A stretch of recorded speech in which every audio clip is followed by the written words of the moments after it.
Hello and welcome back to Interpreting India.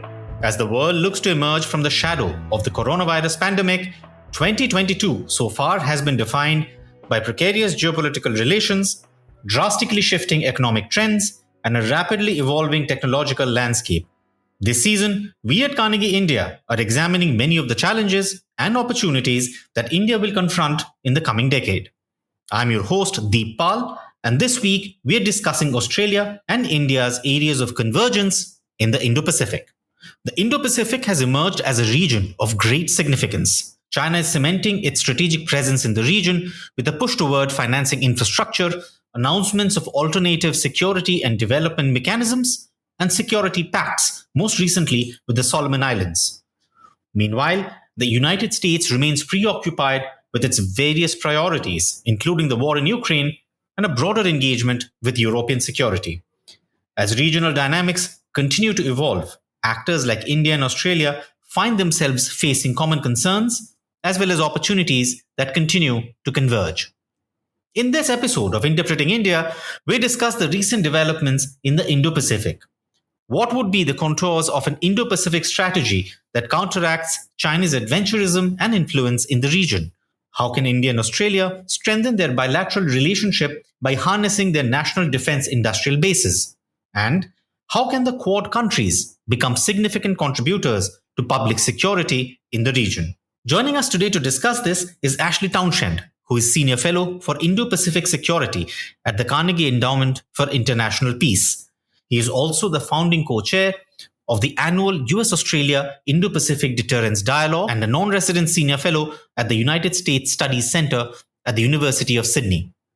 A leading Australian expert on Indo-Pacific strategic affairs, Ashley has written extensively on US strategy in Asia, regional strategic competition with China, the US-Australia alliance, and Australian foreign and defence policy. He is also the co-author of the monograph Averting Crisis, American Strategy, Military Spending, and Collective Defense in the Indo-Pacific. Ashley, wonderful to have you for Interpreting India. Welcome. Thanks, Steve. Great to be here. So let's start with the conversations that you've had over the last week. You've been meeting people across India, people from the strategic community, the government, the military, and so on and so forth. What would be your key takeaways? I think the first point that really struck me is just how much the debate in India has solidified on China. That is to say, certainly in the last couple of years, whereas the challenge that China presents India, both at the border but more broadly in the security domain, is no longer something which is likely to fade away, but is absolutely seen as front and center of Indian defense and security policy thinking. One interlocutor said to me that it's no longer the case that India is primarily focused on the border with Pakistan. It's absolutely China now as the number one competitor. And that, of course, is a competition that is operating in a context of neighboring countries that do need to also have a relationship. But nonetheless, that shift is clear. The consolidation of that shift, since Galawan is clear. And I think that's perhaps not necessarily understood in Canberra, in Washington, more broadly, outside of those that work on the bilateral relationships with India, just how fundamental and permanent the view of China as a threat is now in the Indian debate. I think the second point that really struck me is, again, the Indian stance on US strategy and where the US sits in the Indo-Pacific.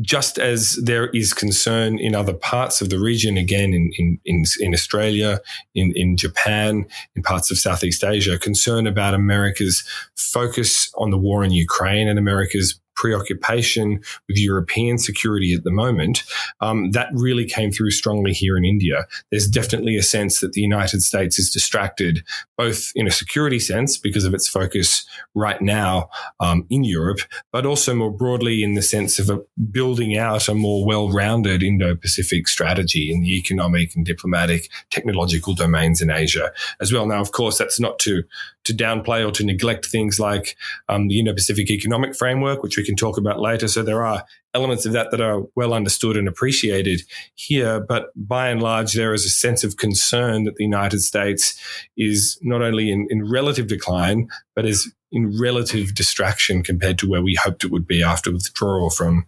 Afghanistan. And I think that the third point, and it sort of builds on that, is that there is an appetite here not just for greater US presence. That's obvious if there is concern about US distraction.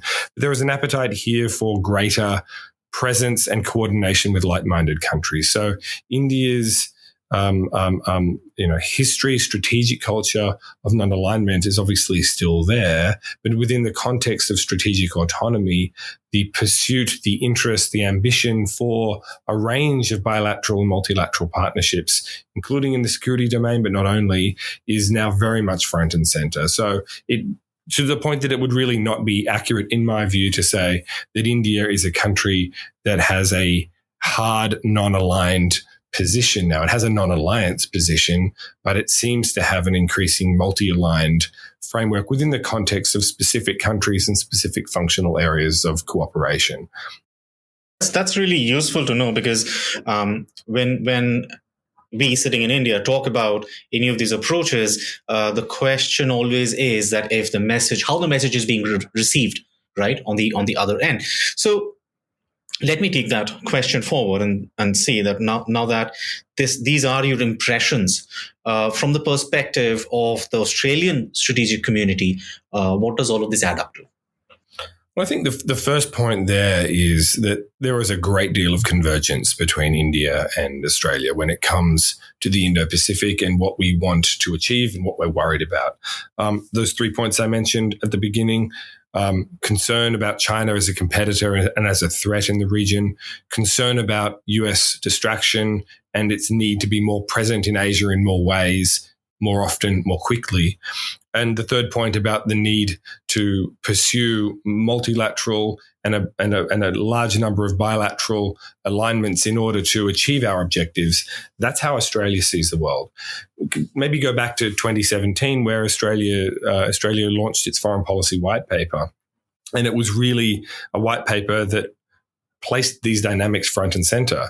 In an era of rising Chinese power and waning American influence, the solution to instability is not going to be found in US unipolarity. It is only to be found in a collective regional balance. And the framework used in that white paper was to build a regional balance that is favourable to our interests. Fast forward through to 2020 and Australia's most recent Defence Strategic Update launched then. It really sharpened that in the security domain. It focused Australia's defence planning on the Indo-Pacific rather than globally or just on the defence of Australia. And it basically sketched out a policy wherein Australia would provide much more resources and play a far greater and more ambitious role in shaping a strategic environment that is resilient to Chinese ambition and to Chinese influence, to deterring at the high end of the warfighting spectrum, but also at the low end in the conventional sense, to deterring Chinese adventurism, both independently with and through the US alliance, but importantly with and through a plurality of regional partnerships, including the Quad and other things, and then also to be able to respond in the event of a crisis with regional partners. And in all of this, Australia seeks to really be a partner of choice with the Quad countries and also with key Southeast Asian partners as a provider of and a contributor to security, a security and defence of the regional order, not just a narrow sense of the defence of Australia. That mindset, to me, that Australian strategy for the region, to me, seems to align very neatly with how India wants to see the development of geopolitical trends in the region.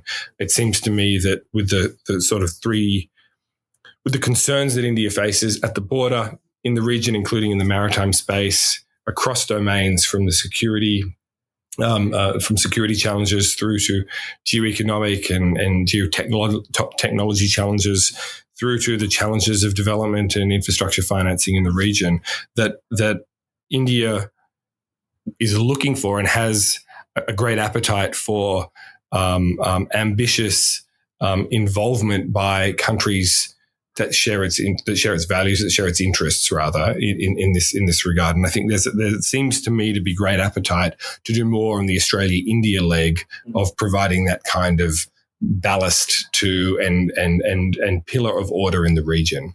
Right. You talked about the Quad and about multipolarity, and we'll come to that in a second. But I was wondering about the kind of strategic geoeconomic changes that India has seen in its near neighborhood. Right.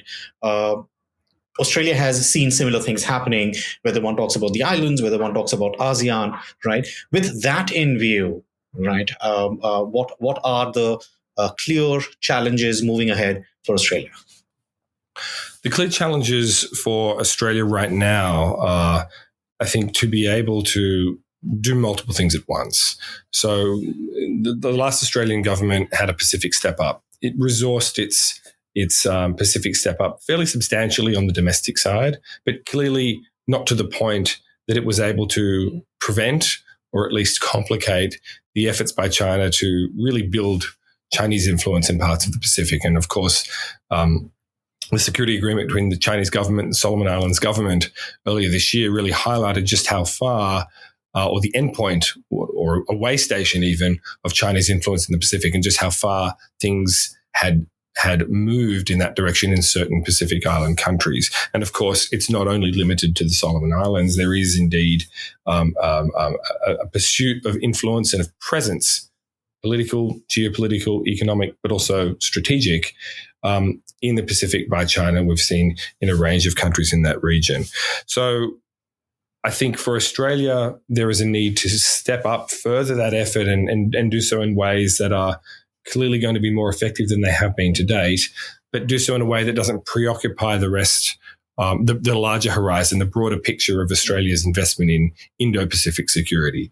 The new Albanese government has prioritised Southeast Asia and wants to see a similar kind of step up in Southeast Asia diplomatically, in terms of our economic policy, in terms of our security policy. You've seen the Foreign Minister, Penny Wong, really invest both in the Pacific and in Southeast Asia her time and efforts so far to try and bring that to the forefront of Australian foreign policy. That's also critical because Australian defence policy views the Southeast Asian littoral as really one of the front lines for Australia's security and Australia's influence. If we do believe, as I think we should, that Australian security is really only ensured in a region that is stable, in a regional order that is healthy and stable and resilient, where states have sovereign autonomy, where they can defend their territorial integrity, their maritime waters and so forth, and do so with the help of others, then we do need to invest in that region. And we can't only invest in the security sense. So there's a recalibration going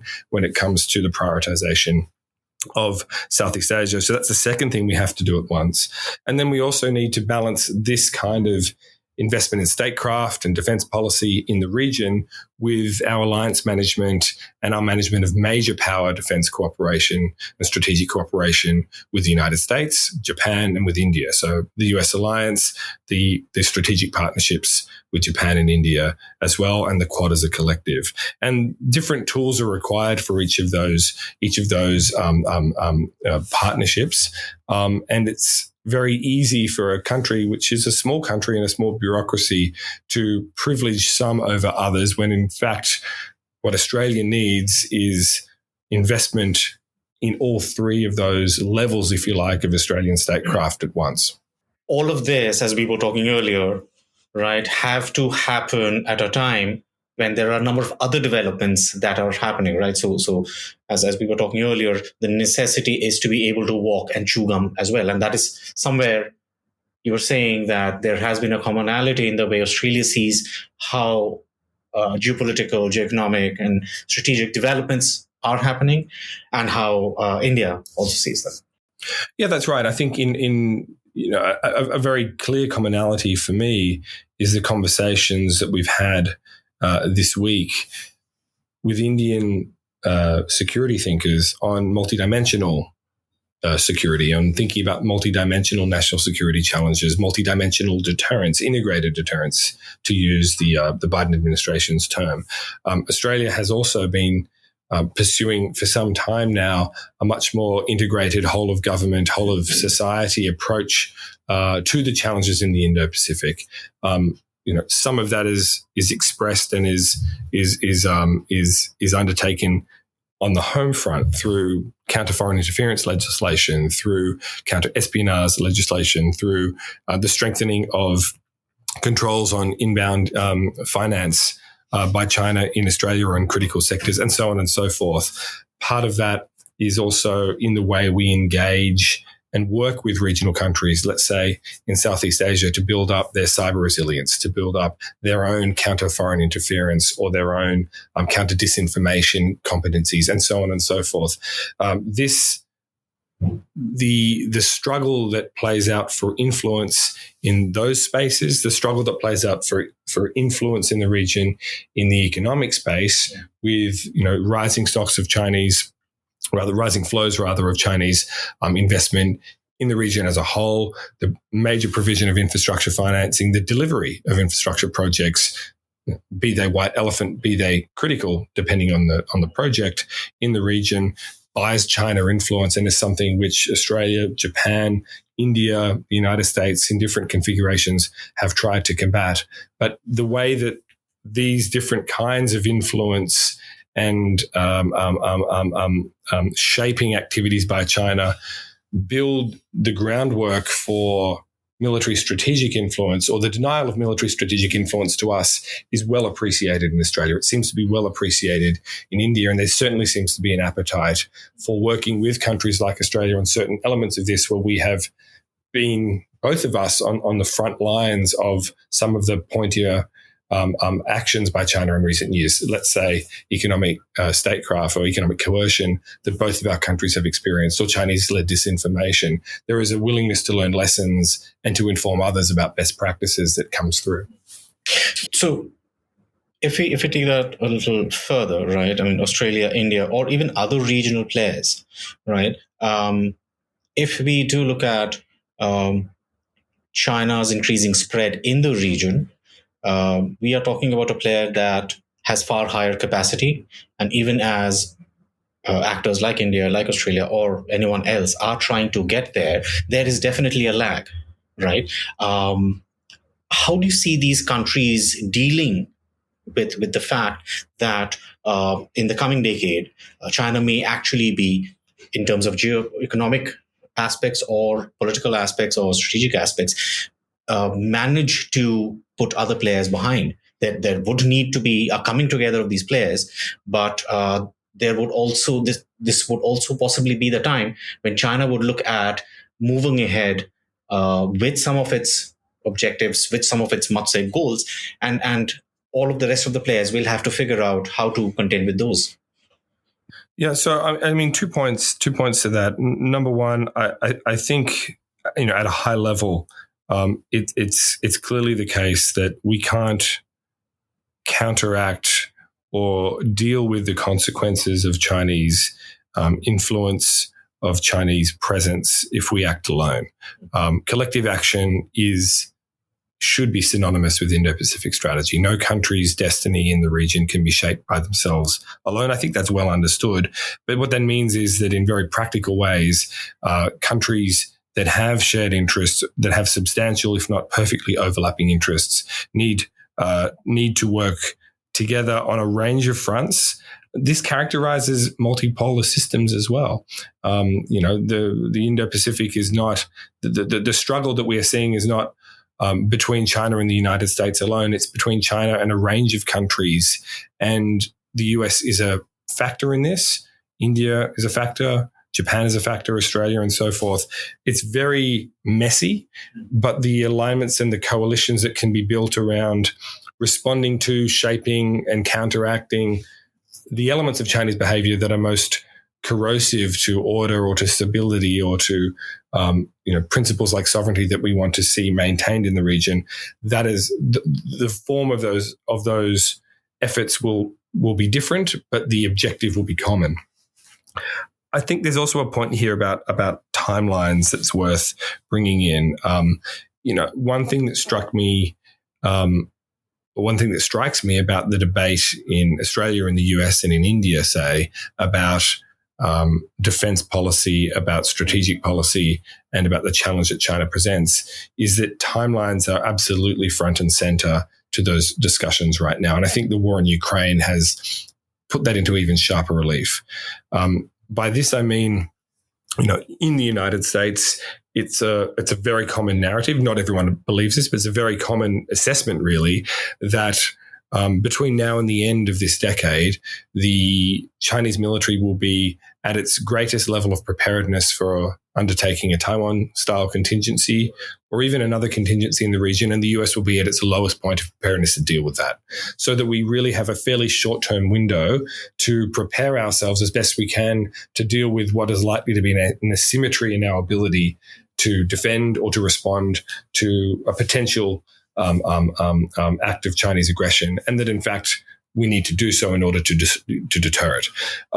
I think in India there is a sense that while on the India-China border front, where here it's arrived, the tensions have happened, the confrontations have happened, that if well managed and if de-escalated, India can hide and bide. It can buy some time over the next 10 years to invest in the kind of force structure, in the kind of defense industrial base, in the kind of military and strategic policy settings domestically in the main, but also with alignment partners in order to be better able to deal with that in the future. That it's not yet urgent. The tensions on the border are immediate, but the broader challenge and the likelihood for this to get out of control even, the time is still a little bit on India's side. So there's a difference there. And then in Australia's sense, Australia being a country that has no disputed border, no disputed maritime boundary, and with relatively secure strategic geography, but nonetheless talks about the end of strategic warning time. And for Australia, what that means is that whereas we'd previously based our defence planning around an assumption that we would have at least a decade of planning time to prepare for a direct attack on Australia or on Australian interests in the region, and to respond, including by maintaining our military technological edge in ways that would then prevent that challenge from materializing. That's gone out the window. We no longer believe we have a 10-year strategic warning time. So if you look at these three countries, I think you have a bit of a difference between the extent to which India feels it can buy time and the extent to which in the Western Pacific, and I think Japan shares this too, and Taiwan, that in fact time is running out. And so that does pose some challenges for the way that we cohere in terms of strategic and defense policy action. But I think the general necessity of preparing ahead of time and of doing so now is common amongst all of those countries. That's really interesting. And before we get on to the Quad, I wanted to talk a little bit about the India-Australia bilateral relationship, the defense relationship more specifically, and the direction that you have seen it take, especially given, as you mentioned, there are a number of commonalities in the challenges that the two countries face. Right. So I mean, the bilateral defense relationship between India and Australia has really been a success story of recent years, and in many ways is the anchor of the major uptick in bilateral relations between our two countries in recent years. Obviously, going back to 2020, India and Australia inked a comprehensive strategic partnership, which has brought both of our countries across the board, but in the realm of defense and defense industry explicitly closer together.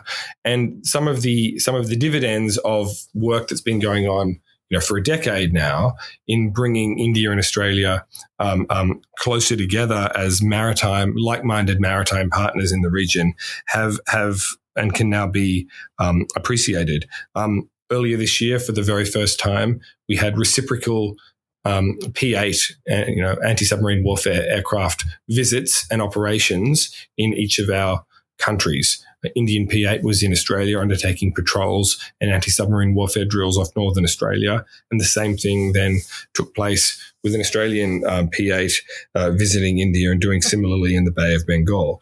Our two countries hold now an annual maritime exercise, AUSINDEX, which is basically geared around high-end maritime security, high-end anti-submarine warfare drills and the like. Again, moving ahead in leaps and bounds from where it was even 5 years ago. And in terms of the kind of agreements, there are more examples. We could talk about this for a while, but in terms of the kind of agreements that underpin it, you've seen those start to fall in place as well. There is still an ongoing push to formalize an information and intelligence sharing arrangement, but we are nonetheless able to do that in certain ways at the moment.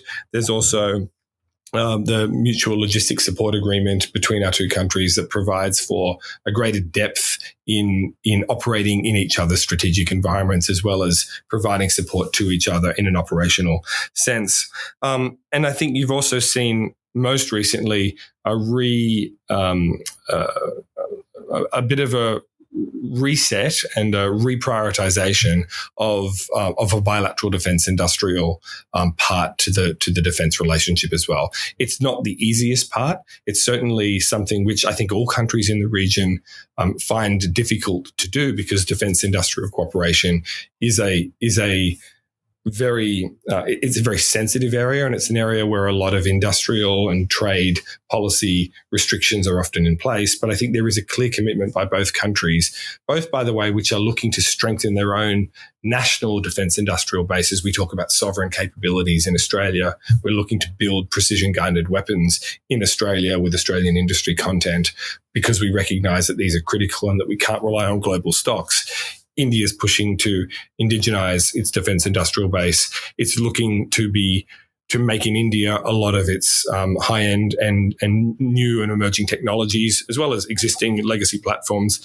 by the way. And it's also looking to find new ways and learn the lessons from what's happened in Europe and the United States when it comes to harnessing defense tech startups and leveraging, the competitive advantage that India can have when it comes to some of the non-defense technology sector and applying it to the defense space. So if we can bring this similar, if not entirely the same, but similar instinct together between India and Australia and find ways to work together as defense industrial partners, I think that will be another real boon to the bilateral defense relationship, but also the bilateral relationship as a whole, because defense industrial innovation and collaboration drive downstream benefits in other areas as well. Right. And actually, something that strikes me as we talk about the India-Australia bilateral relationship, but also the bilateral relationships within Quad countries, right? It somehow seems like there is a lot more happening, or there is a lot more appetite for a lot more. There is appetite for a lot more to happen bilaterally than maybe in the Quad, right? Where there has been strategic potential, but there has also been some sort of a reluctance to really push the envelope. So, from Australia's perspective, how far can the Quad really go beyond in providing public security goods, but going beyond that? So a few points on the Quad. First, I think you're right that the Quad needs to occupy a space where it is perceived by the region as a major contributor to public security or to public goods, generally defined. And that's the space that it currently occupies. But at the same time, there is a recognition by the Quad countries that it also needs to advance a security agenda as well, and that this is also integral to the way that order in Asia will be preserved amongst like-minded partners as China's ambition and assertiveness arises. But of course, the Quad itself is not always going to be, or in most cases, hasn't been the best vehicle to advance that latter goal. That latter goal has been a product of the aggregate of the bilaterals that underpin the Quad, rather than Quad priorities themselves, with the exception of some elements of maritime domain awareness and maritime security in the non-traditional security front that are already on the Quad agenda. But in order to move forward, I do think it's critical that the Quad has a clear sense of how it will chart a stronger maritime security and defense cooperation agenda over the coming decade. I don't think it needs to be marketed or branded as a Quad initiative. I certainly don't think we should have any more Quad working groups. We have plenty already. What the Quad needs to do is have an understanding of what kind of bilateral and trilateral arrangements, enabling agreements, exercises, operational priorities, and so forth are needed, and reforms critically across a whole range of areas, from maritime domain awareness and anti-submarine warfare to choke point security, and defense industrial cooperation. We need to harmonize our approaches to these things within the bilateral and trilateral relationships that underpin the Quad, so that we can stitch them together when we need to. I do think that there is more ambition in the Australia-India bilateral than there can be right now within the quadrilateral when it comes to advancing maritime security. So, for example, India and Australia are already, as we discussed a moment ago, undertaking annual maritime drills. They're undertaking integrated drills that combine not just maritime forces, but air forces as well. They're undertaking reciprocal P8 visits. This has an anti-submarine warfare component. It has a maritime domain awareness component. But we're also both worried about the security of our sea lines of communication, of that part of the Northeast Indian Ocean that extends into the Southeast Asian littoral, where Chinese flotillas, Chinese submarines, Chinese commercial vessels gain access to the Indian Ocean and onwards to the Persian Gulf. And both of our countries have an interest in working with Southeast Asian partners to be better able to know what's going on in that part of the region, track and follow Chinese naval vessels in that part of the region, and undertake choke point security drills and operate choke point security measures if need be in the event of a regional crisis. This is integral to the direct maritime security interests of Australia and India. And, for my book, this should be where the Australia-India bilateral is going. Now, that can be plugged in other fora, again, without the branding of the Quad, when it comes to the way that the US and Japan, or the US, Japan and Australia undertake choke point security or archipelagic defense or island chain defense in parts of the Western Pacific. These are similar objectives, similar operational requirements. We will not necessarily ever be involved in an operation where all four Quad countries will be delivering this effect as a group.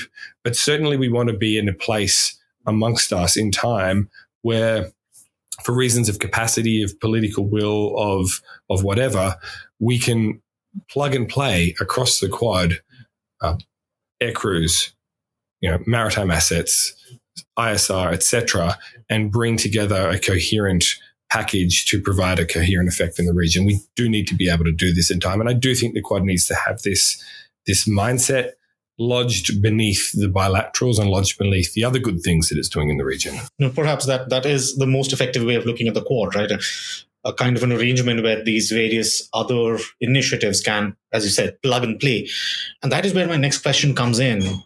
Where does AUKUS fit in all of this? If we can talk a little bit about that. And it's just a little over a year, I think, since AUKUS has been announced. So with that in mind, is it turning out to be all that Australia hoped and wished and needed it to be? And how does that fit in? So in terms of where it fits in, firstly, it doesn't really fit in to the conversation we've just had, because AUKUS is not an alliance. It's not an alignment. It's not about defense or strategic policy coordination or effects, or it's not about being operationalized in the region. It's a defense industrial initiative. It's a procurement arrangement. It will be a procurement arrangement for an Australian nuclear-powered submarine, and it will also be a set of arrangements to enable greater collaboration between the three AUKUS countries on emerging capabilities. It is in the same domain as the Australia-India defence industrial cooperation conversation, but obviously at a completely different level because of the Five Eyes relationship and the kind of technology that we're looking at.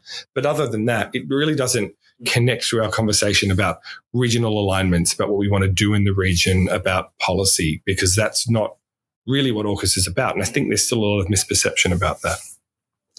But when it comes to, your second question, how's it going?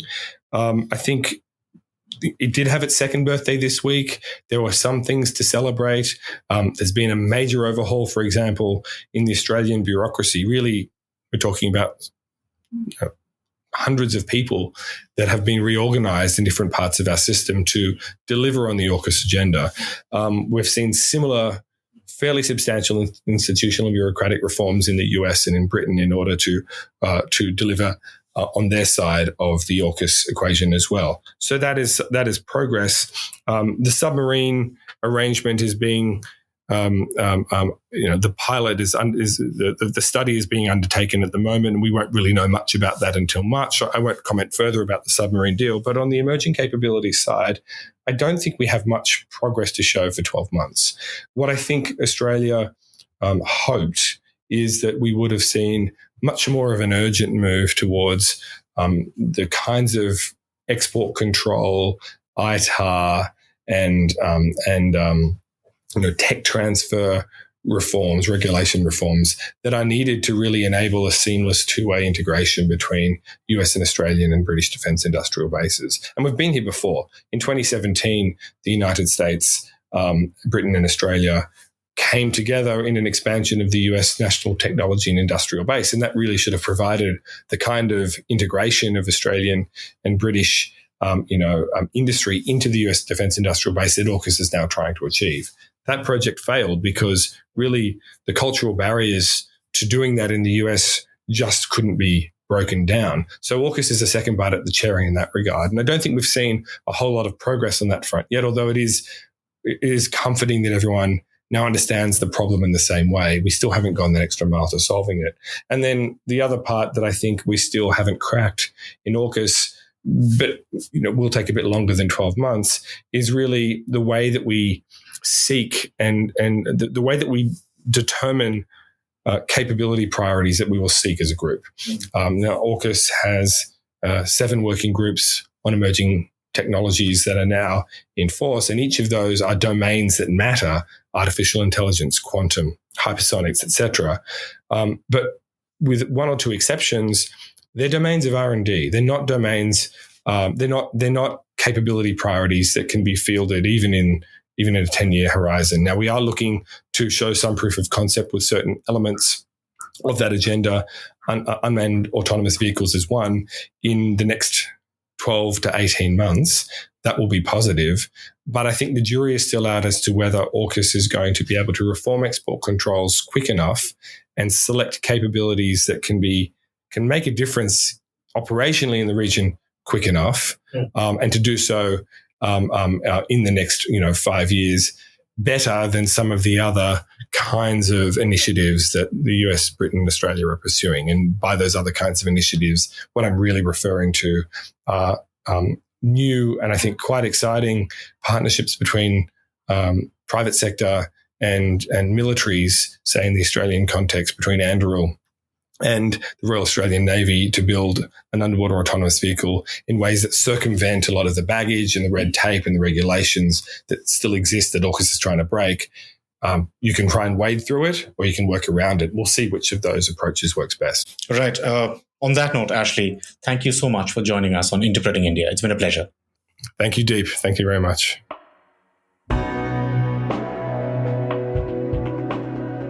We will be back in 2 weeks with a new episode. To make sure you don't miss it, be sure to subscribe to Apple Podcasts, Spotify, Stitcher, or wherever you get your podcast from.